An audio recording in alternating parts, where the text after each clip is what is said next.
특별한 질병이 없는데도 왜 여기저기가 아프고 불편한 걸까? 나이 들면 몸이 예전 같지 않은 게 당연한 걸까? 결론부터 말하자면 그렇지 않다. 이번 영상에서는 우리 몸에 만성염증이 생기는 이유, 돈 안 들이고 염증 수치를 낮출 수 있는 방법, 아픈 몸을 건강하게 되돌릴 수 있는 생활 습관들에 대해 알려드릴 텐데요. 집에서도 돈 안 들이고 할 수 있고 전혀 어렵지 않으니 걱정하지 않으셔도 됩니다. 누구나 쉽게 이해하실 수 있도록 핵심만 정리해 드리겠습니다. 지금 시작합니다. 책 의사의 반란부터 같이 보시죠. 염증은 왜 생기는 걸까?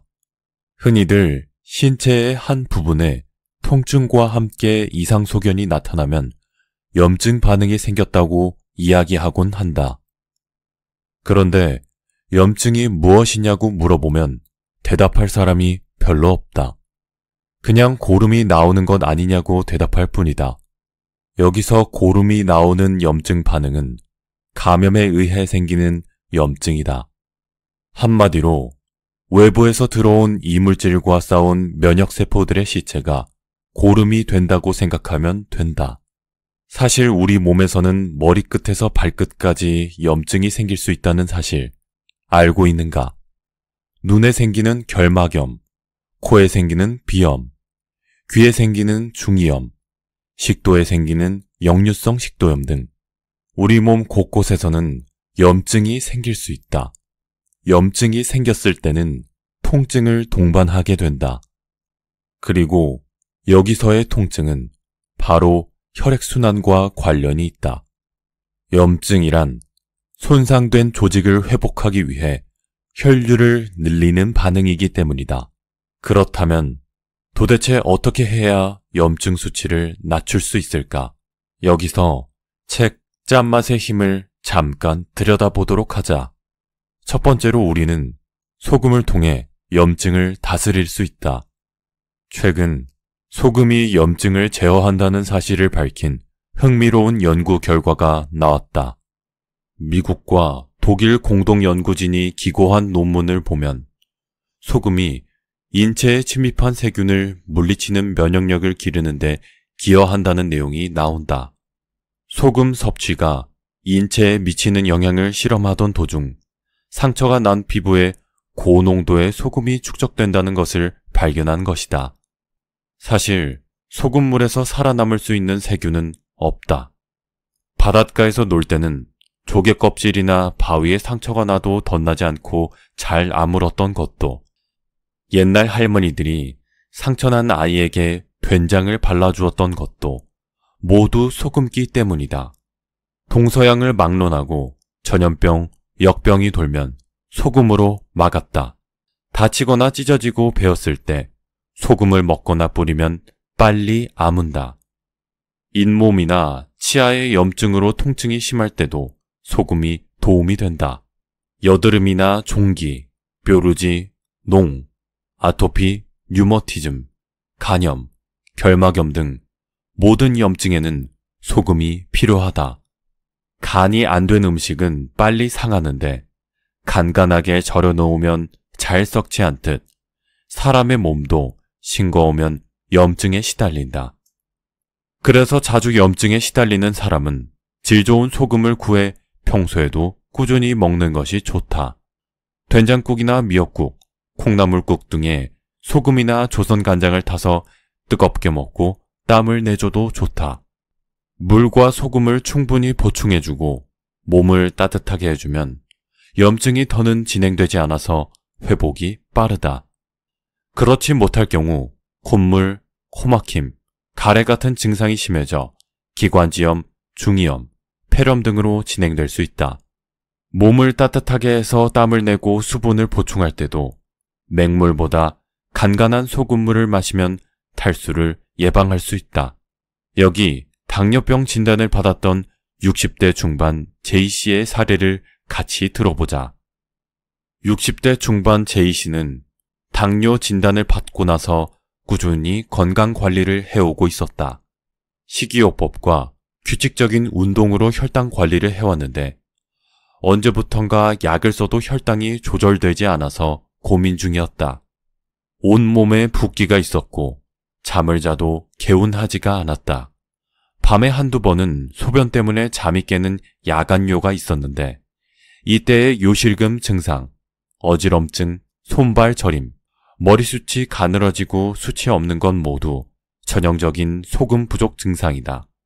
소금의 중요성을 알고 나서는 그동안 해왔던 채식 위주의 저염식 식이요법이 자신에게 맞지 않는다는 것을 알게 되었다. 전에는 건강을 생각해 외식은 거의 하지 않았고 음식을 할 때도 재료 본연의 맛을 살리기 위해 나물이나 국 등에도 간을 거의 하지 않았다. 그런데다 반찬은 채식 위주로 먹다 보니 염분이 많이 부족했던 것이다. 노폐물과 수분을 배출하는 힘이 약해 있어서인지 음료수나 물을 많이 마시지 않는데도 늘 붓기가 있었다고 한다. 이런 경우는 신장의 기능이 약해져 생기는 당뇨다. 혈당 수치를 맞추기보다 뿌리인 신장을 튼튼하게 하기로 했다. 혈당 조절이 안 되는 이유도 신장의 힘이 약해져 있었기 때문이다. 신장의 힘부터 키워놓으면 혈당 조절은 저절로 된다는 것을 이해한 뒤 물과 염분 섭취를 하기로 했다. 억지로 싱겁게 먹다가 입맛에 맞춰 간을 해서 먹으니 맛도 좋고 소화도 잘 되어 속이 편해졌다. 식사 외에 하루 2번 정도 소금차를 마셔 몸을 따뜻하게 하고 부족한 염분과 수분을 보충해 주었다. 그 후로는 혈당 수치를 잴 때마다 본인도 깜짝 놀랄 만큼 혈당 조절이 잘 되었다. 잡곡으로 기본 영양을 잘하고 있었으며 걷기, 취미 활동 등 건강한 생활 습관을 가지고 있어 여기에 소금이 더해지니 효과가 빨리 나타났다. 밤에 일어나 화장실 가는 일이 없어지고 요실금과 어지럼증도 사라졌다. 붓기가 빠지자 몸도 가벼워졌다. 그런데 건강하게 살려면 소금을 얼마나 어떻게 먹어야 하는 걸까? 일단 소금과 물의 균형을 맞춰줘야 한다. 물은 우리 몸의 70%를 차지하며 온갖 소화액과 호르몬, 진액을 만들어낼 뿐 아니라 혈액의 원료, 체액의 주성분이 된다. 하지만 이렇게 중요한 물이라도 물만 많이 마시면 위험해진다. 아니, 억지로 마시려고 해도 목구멍으로 잘 넘어가지 않는다. 억지로 넘긴다 해도 소변만 마려울 뿐 몸이 수분을 품을 수 없다. 물이 먹히지 않는데 의식적으로 많이 마시려고 애쓰는 사람이 많다. 세계보건기구의 물 권장량은 1.5리터고 소금 권장량은 5g이다. 우리 몸의 혈중 염도인 0.9%를 기준으로 두고 단순 비교를 해도 농도가 전혀 맞지 않는다. 1.5리터 기준이면 12.5g, 최소 10g 이상 되어야 염도가 맞는다. 저염식을 하면서 물까지 많이 마시면 체액의 염도를 맞추느라 우리 몸은 이뇨작용을 통해 수분을 소변으로 배출하게 된다. 물을 많이 마셨더니 화장실만 자주 가더라는 상황이 되는 것이다. 물과 소금이 부족한 상태에서 커피, 녹차, 음료 등을 많이 마셔도 이뇨가 심해진다. 이런 경우 물을 아무리 많이 마신다고 해도 몸에서 보유할 수 없어 오히려 만성 탈수 상태가 될 수 있다. 실제로 2002년 보스턴 마라톤 대회에 출전했던 선수가 저나트륨 혈증으로 사망한 일이 있는데 이 사건이 있은 뒤 주최 측은 음수대 공급 간격을 더 늘려 물 섭취를 줄이도록 했다. 2007년에는 미국 캘리포니아에서 한 여성이 물 마시고 소변 참기라는 엽기적인 게임에 출전했다가 사망한 사례도 있다.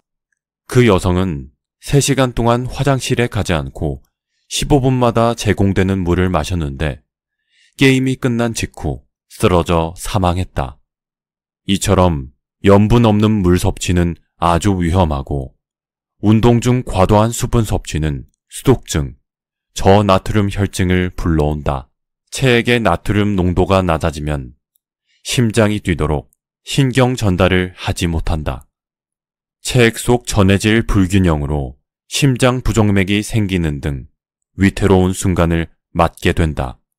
정신이 혼미하고 무기력해지더니 근육 경련이나 발작, 마비가 오고 혼수 상태에 빠졌다가 사망에 이를 만큼 치명적인 결과를 불러올 수도 있다. 평소 당기지 않는데도 건강이나 미용을 위해 물이나 차를 억지로 마시면 몸에서 소화액이 묽어지고 몸이 냉해지고 무거워진다. 저염식을 하면서 물을 지나치게 많이 먹는 것도 문제가 될 수 있고, 침으로 소금을 녹여 먹으면서 물 섭취를 제한하고 소금만 먹는 것도 위험해질 수 있다. 물과 소금은 서로 떼어놓고 생각할 수가 없다. 둘의 균형이 맞아야 제 역할을 할 수 있기 때문이다. 여기서 잠깐, 소금을 먹을 때 특히 주의해야 할 분들이 있으니 지금부터는 더 집중해서 들어주시기 바란다. 첫째, 몸이 냉한 경우다. 몸이 냉한 사람은 수분 흡수가 잘 안 되는데 차갑고 단단한 땅에 물을 부으면 겉돌고 스며들지 못하는 것과 같다. 짜게 먹으면 흡수가 되지 않아서 겉돌고 붓는 느낌이 난다. 열이 나지 않으니 땀을 흘리지 않고 목마름도 거의 느끼지 못한다.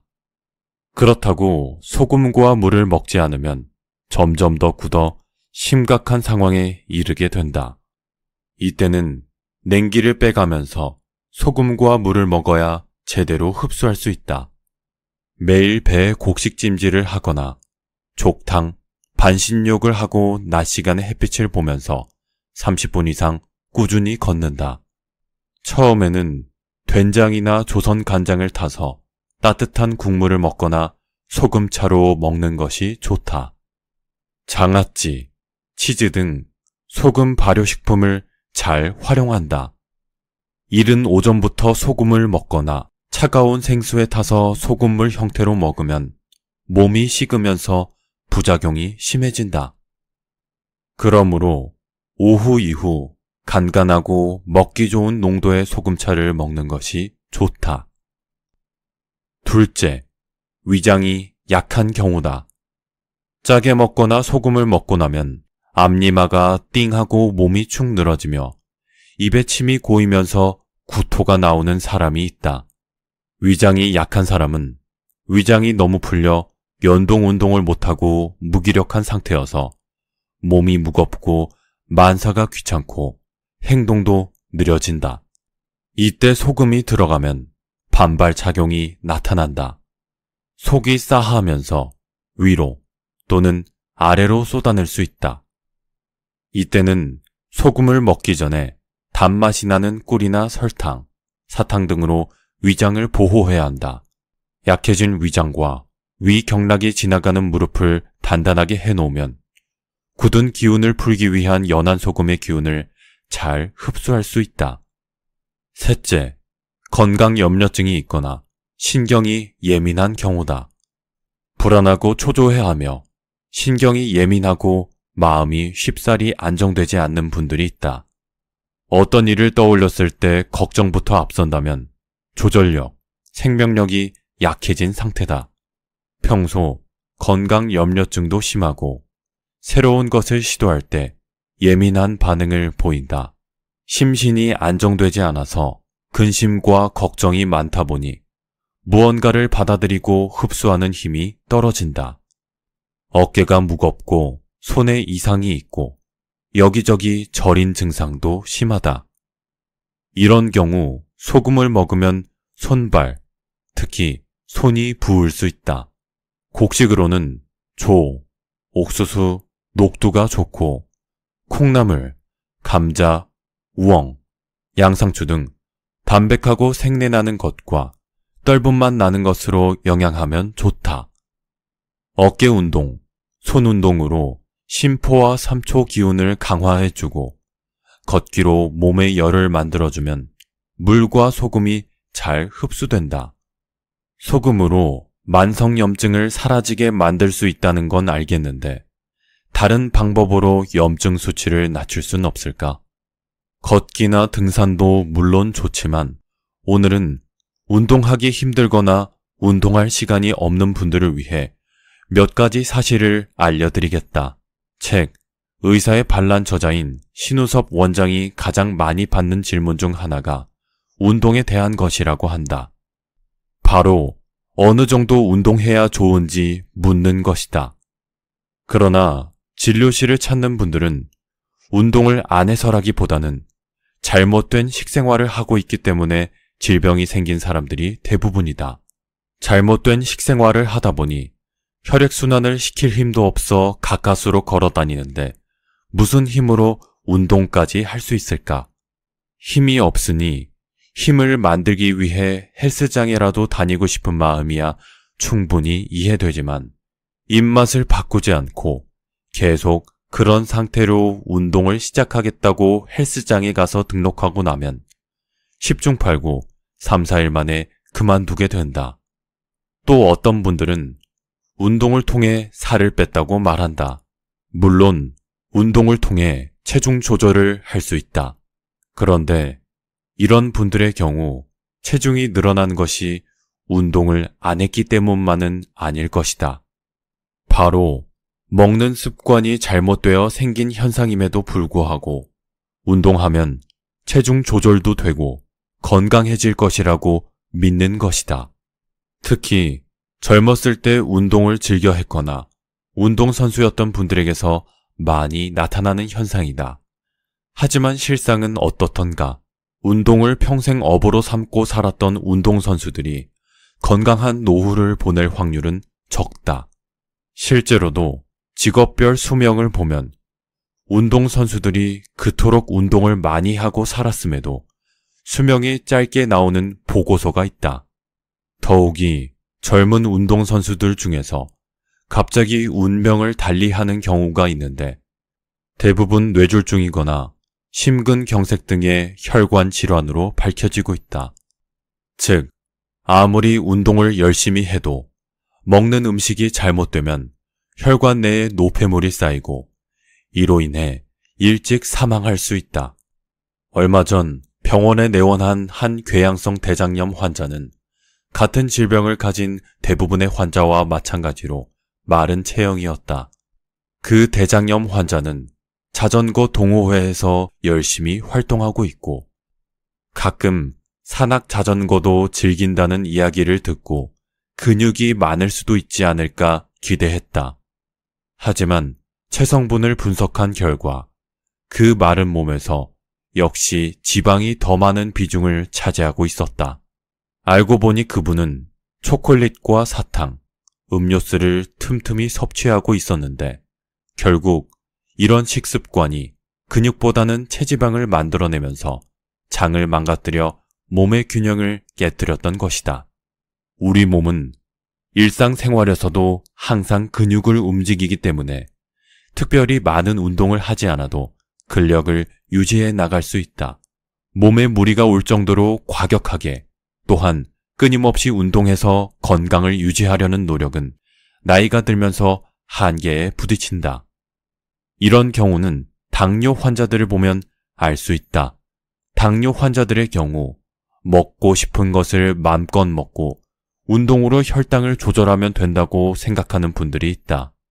하지만 이런 방법을 써보아도 점차 시간이 지나면서 당 수치를 조절하는 일이 어려워 약의 용량이 늘어나고 하루에 한 번 먹던 약을 아침, 저녁으로 먹어야 하는 경우가 너무도 흔하다.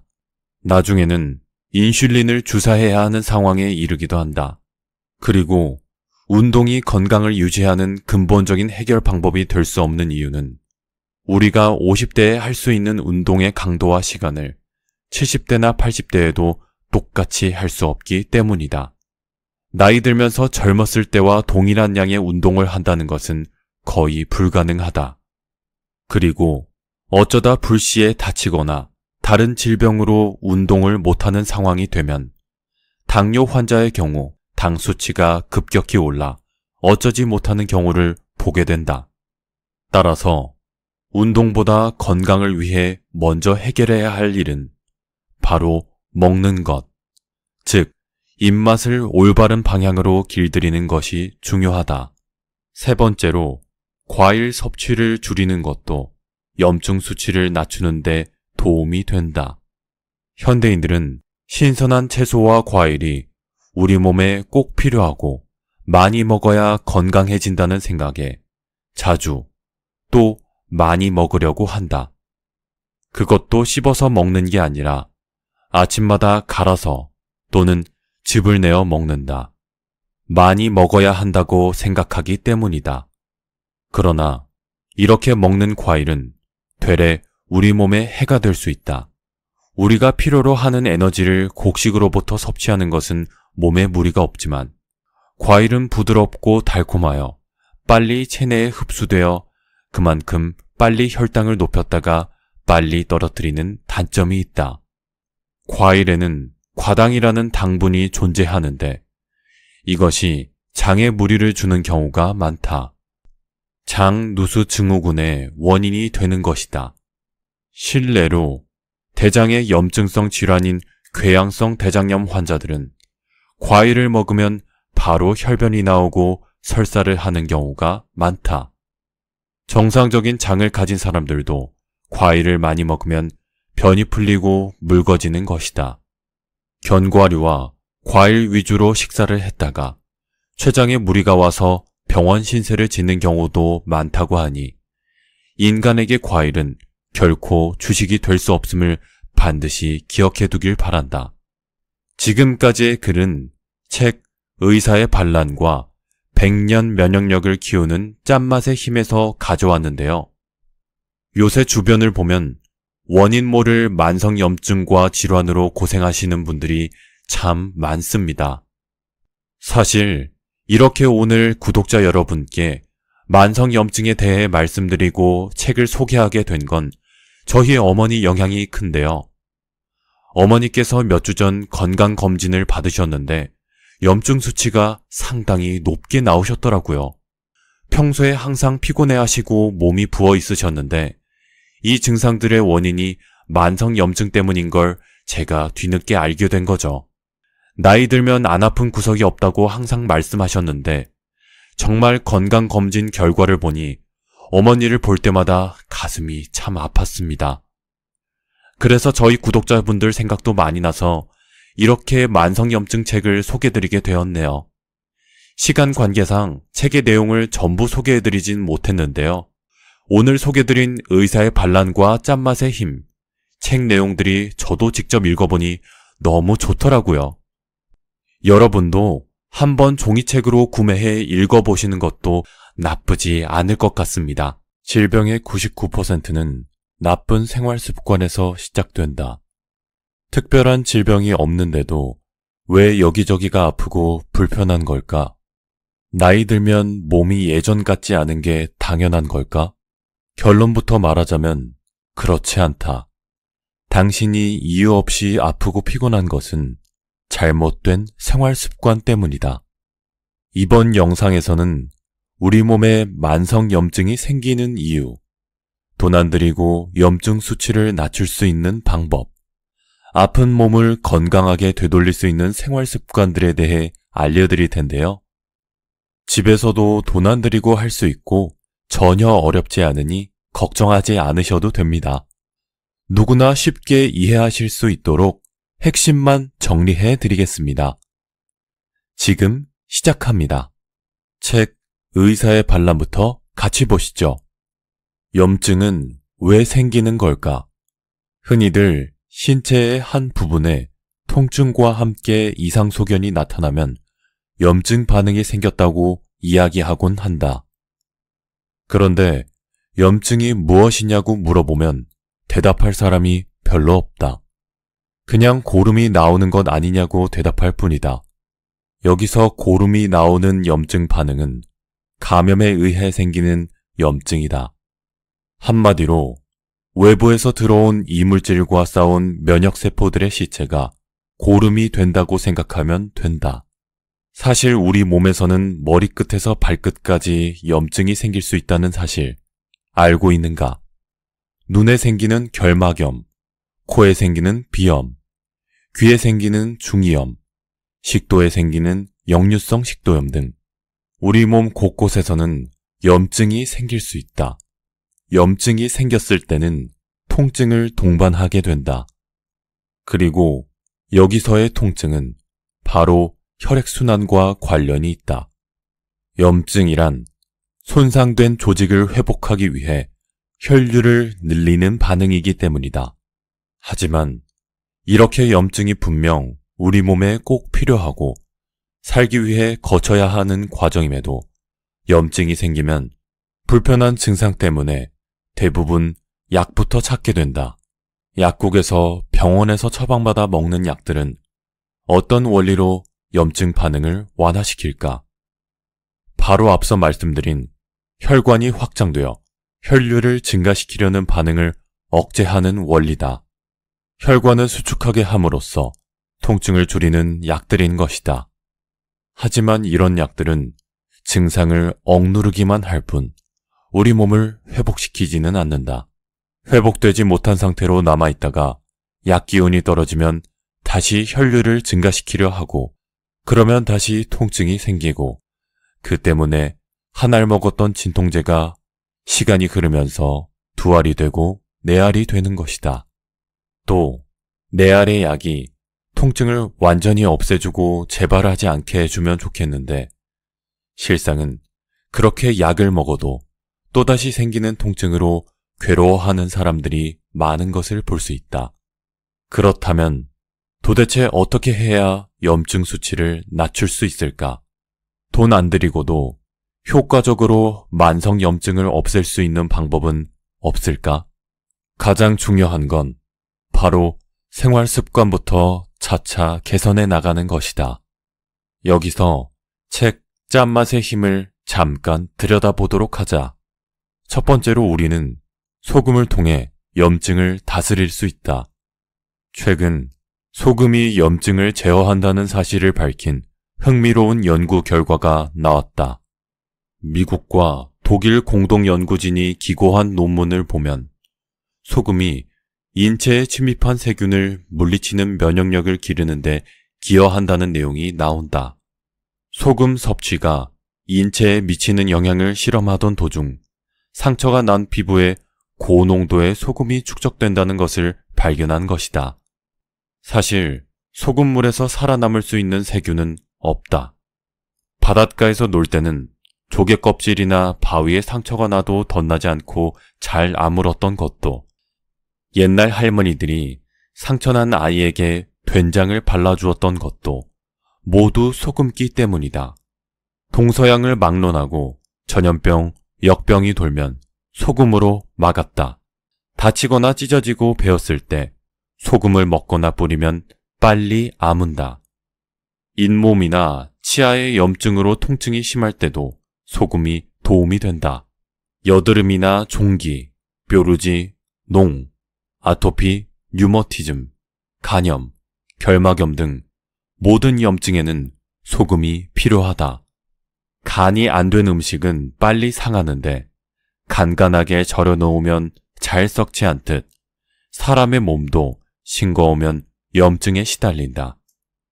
그래서 자주 염증에 시달리는 사람은 질 좋은 소금을 구해 평소에도 꾸준히 먹는 것이 좋다. 된장국이나 미역국, 콩나물국 등에 소금이나 조선 간장을 타서 뜨겁게 먹고 땀을 내줘도 좋다. 물과 소금을 충분히 보충해주고 몸을 따뜻하게 해주면 염증이 더는 진행되지 않아서 회복이 빠르다. 그렇지 못할 경우 콧물, 코막힘, 가래 같은 증상이 심해져 기관지염, 중이염, 폐렴 등으로 진행될 수 있다. 몸을 따뜻하게 해서 땀을 내고 수분을 보충할 때도 맹물보다 간간한 소금물을 마시면 탈수를 예방할 수 있다. 여기 당뇨병 진단을 받았던 60대 중반 J씨의 사례를 같이 들어보자. 60대 중반 J씨는 당뇨 진단을 받고 나서 꾸준히 건강관리를 해오고 있었다. 식이요법과 규칙적인 운동으로 혈당 관리를 해왔는데 언제부턴가 약을 써도 혈당이 조절되지 않아서 고민 중이었다. 온몸에 붓기가 있었고 잠을 자도 개운하지가 않았다. 밤에 한두 번은 소변 때문에 잠이 깨는 야간요가 있었는데 이때의 요실금 증상, 어지럼증, 손발 저림, 머리숱이 가늘어지고 숱이 없는 건 모두 전형적인 소금 부족 증상이다. 소금의 중요성을 알고 나서는 그동안 해왔던 채식 위주의 저염식 식이요법이 자신에게 맞지 않는다는 것을 알게 되었다. 전에는 건강을 생각해 외식은 거의 하지 않았고 음식을 할 때도 재료 본연의 맛을 살리기 위해 나물이나 국 등에도 간을 거의 하지 않았다. 그런데다 반찬은 채식 위주로 먹다 보니 염분이 많이 부족했던 것이다. 노폐물과 수분을 배출하는 힘이 약해 있어서인지 음료수나 물을 많이 마시지 않는데도 늘 붓기가 있었다고 한다. 이런 경우는 신장의 기능이 약해져 생기는 당뇨다. 혈당 수치를 맞추기보다 뿌리인 신장을 튼튼하게 하기로 했다. 혈당 조절이 안 되는 이유도 신장의 힘이 약해져 있었기 때문이다. 신장의 힘부터 키워놓으면 혈당 조절은 저절로 된다는 것을 이해한 뒤 물과 염분 섭취를 하기로 했다. 억지로 싱겁게 먹다가 입맛에 맞춰 간을 해서 먹으니 맛도 좋고 소화도 잘 되어 속이 편해졌다. 식사 외에 하루 2번 정도 소금차를 마셔 몸을 따뜻하게 하고 부족한 염분과 수분을 보충해 주었다. 그 후로는 혈당 수치를 잴 때마다 본인도 깜짝 놀랄 만큼 혈당 조절이 잘 되었다. 잡곡으로 기본 영양을 잘하고 있었으며 걷기, 취미 활동 등 건강한 생활 습관을 가지고 있어 여기에 소금이 더해지니 효과가 빨리 나타났다. 밤에 일어나 화장실 가는 일이 없어지고 요실금과 어지럼증도 사라졌다. 붓기가 빠지자 몸도 가벼워졌다. 그런데 건강하게 살려면 소금을 얼마나 어떻게 먹어야 하는 걸까? 일단 소금과 물의 균형을 맞춰줘야 한다. 물은 우리 몸의 70%를 차지하며 온갖 소화액과 호르몬, 진액을 만들어낼 뿐 아니라 혈액의 원료, 체액의 주성분이 된다. 하지만 이렇게 중요한 물이라도 물만 많이 마시면 위험해진다. 아니, 억지로 마시려고 해도 목구멍으로 잘 넘어가지 않는다. 억지로 넘긴다 해도 소변만 마려울 뿐 몸이 수분을 품을 수 없다. 물이 먹히지 않는데 의식적으로 많이 마시려고 애쓰는 사람이 많다. 세계보건기구의 물 권장량은 1.5리터고 소금 권장량은 5g이다. 우리 몸의 혈중 염도인 0.9%를 기준으로 두고 단순 비교를 해도 농도가 전혀 맞지 않는다. 1.5리터 기준이면 12.5g, 최소 10g 이상 되어야 염도가 맞는다. 저염식을 하면서 물까지 많이 마시면 체액의 염도를 맞추느라 우리 몸은 이뇨작용을 통해 수분을 소변으로 배출하게 된다. 물을 많이 마셨더니 화장실만 자주 가더라는 상황이 되는 것이다. 물과 소금이 부족한 상태에서 커피, 녹차, 음료 등을 많이 마셔도 이뇨가 심해진다. 이런 경우 물을 아무리 많이 마신다고 해도 몸에서 보유할 수 없어 오히려 만성 탈수 상태가 될 수 있다. 실제로 2002년 보스턴 마라톤 대회에 출전했던 선수가 저나트륨 혈증으로 사망한 일이 있는데 이 사건이 있은 뒤 주최 측은 음수대 공급 간격을 더 늘려 물 섭취를 줄이도록 했다. 2007년에는 미국 캘리포니아에서 한 여성이 물 마시고 소변 참기라는 엽기적인 게임에 출전했다가 사망한 사례도 있다. 그 여성은 3시간 동안 화장실에 가지 않고 15분마다 제공되는 물을 마셨는데 게임이 끝난 직후 쓰러져 사망했다.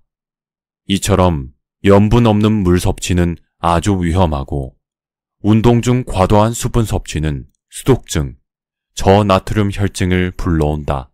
체액의 나트륨 농도가 낮아지면 심장이 뛰도록 신경 전달을 하지 못한다. 체액 속 전해질 불균형으로 심장 부정맥이 생기는 등 위태로운 순간을 맞게 된다. 정신이 혼미하고 무기력해지더니 근육 경련이나 발작, 마비가 오고 혼수 상태에 빠졌다가 사망에 이를 만큼 치명적인 결과를 불러올 수도 있다.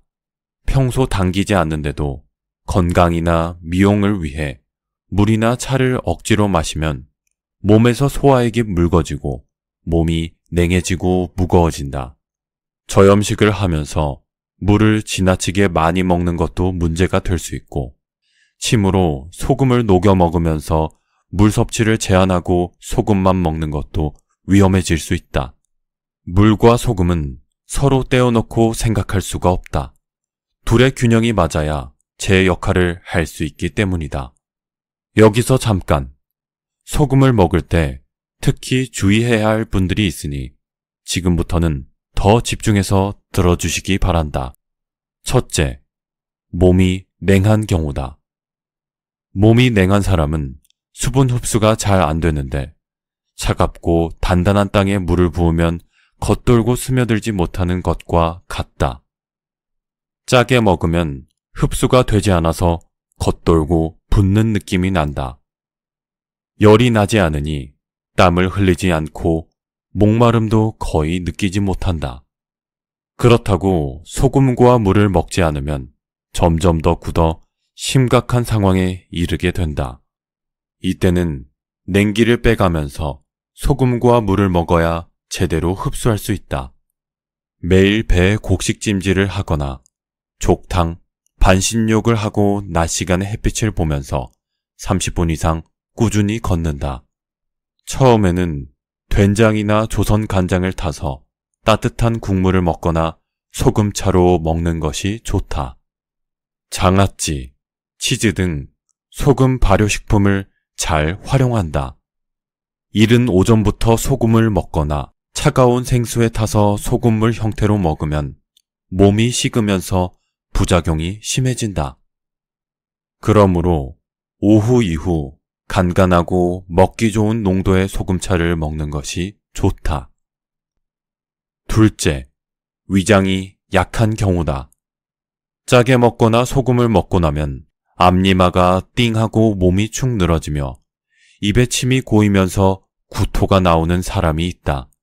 위장이 약한 사람은 위장이 너무 풀려 연동 운동을 못하고 무기력한 상태여서 몸이 무겁고 만사가 귀찮고 행동도 느려진다.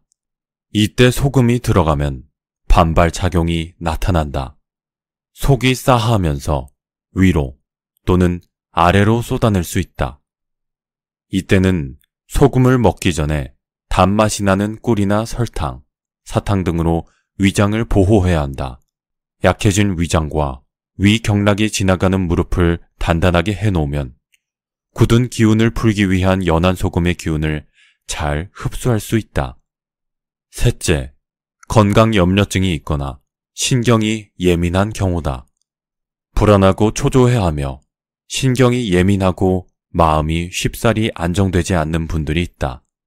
어떤 일을 떠올렸을 때 걱정부터 앞선다면 조절력, 생명력이 약해진 상태다.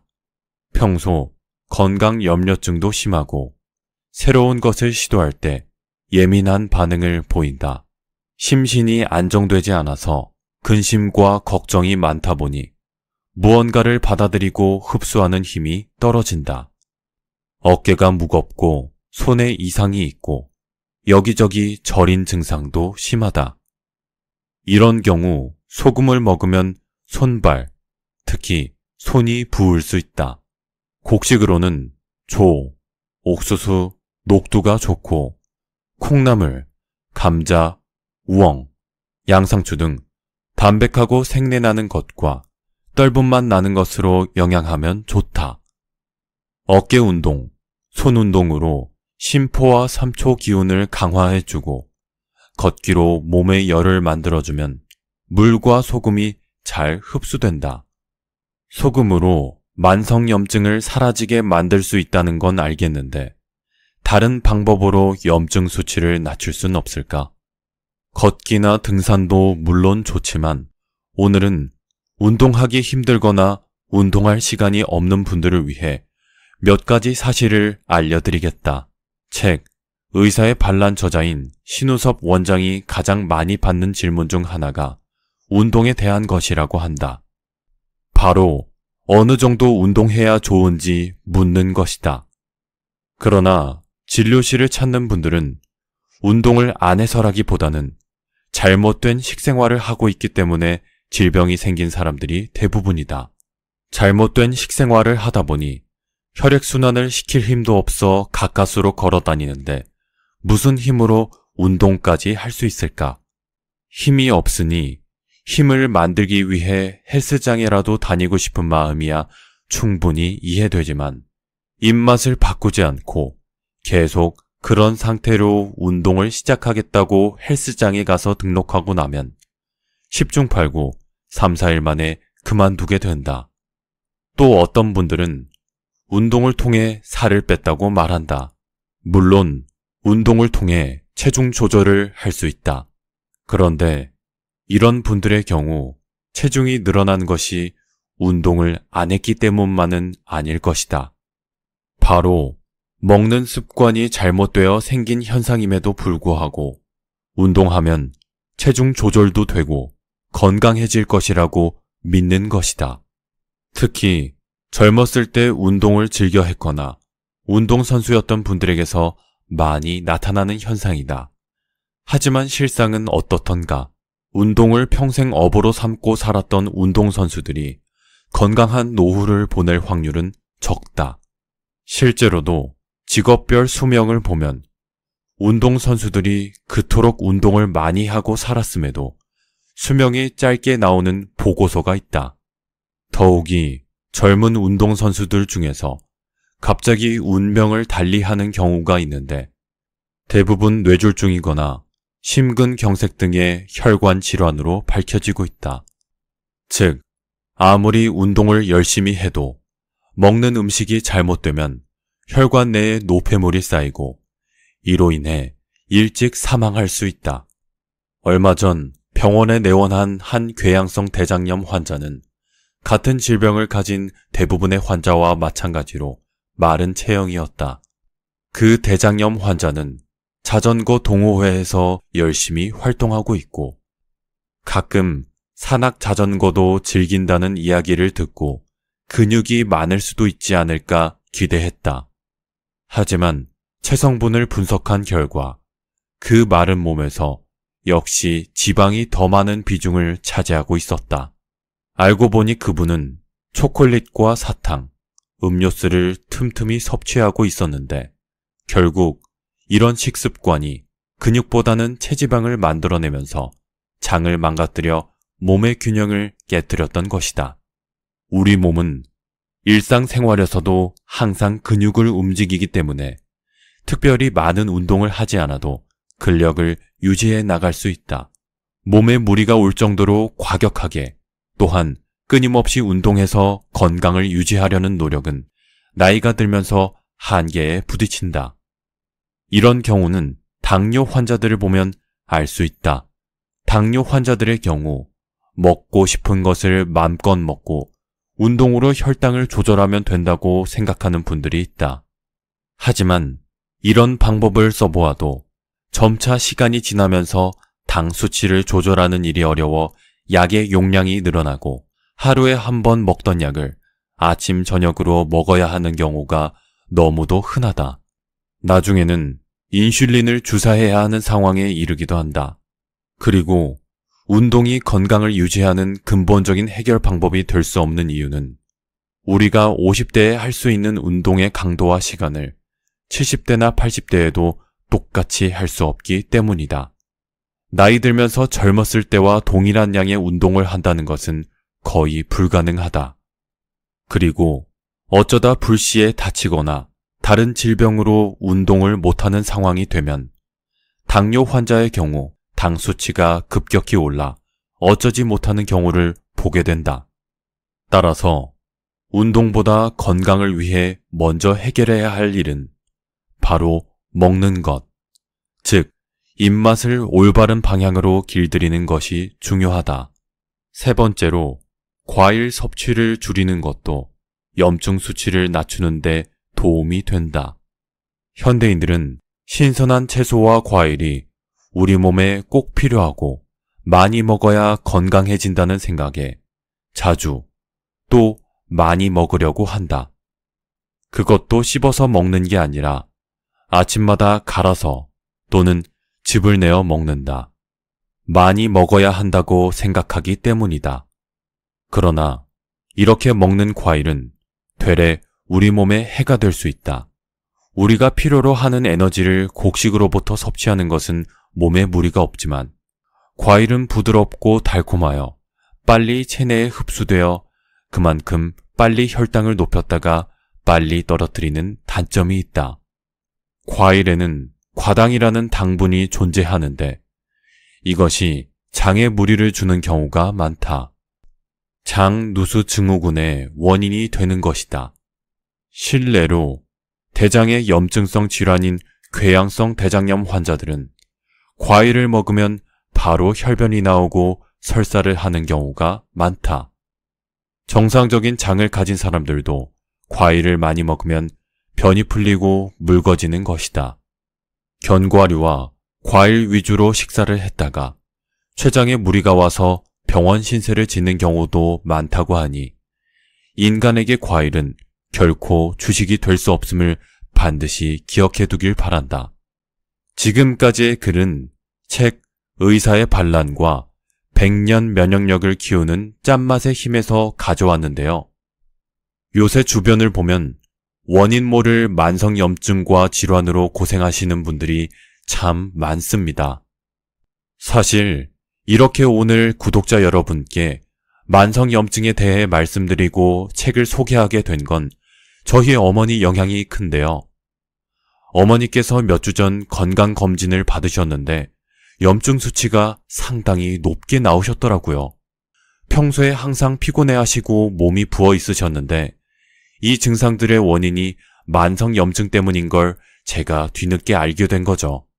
나이 들면 안 아픈 구석이 없다고 항상 말씀하셨는데 정말 건강검진 결과를 보니 어머니를 볼 때마다 가슴이 참 아팠습니다. 그래서 저희 구독자분들 생각도 많이 나서 이렇게 만성염증 책을 소개드리게 되었네요. 시간 관계상 책의 내용을 전부 소개해드리진 못했는데요. 오늘 소개드린 의사의 반란과 짠맛의 힘, 책 내용들이 저도 직접 읽어보니 너무 좋더라고요. 여러분도 한번 종이책으로 구매해 읽어보시는 것도 나쁘지 않을 것 같습니다.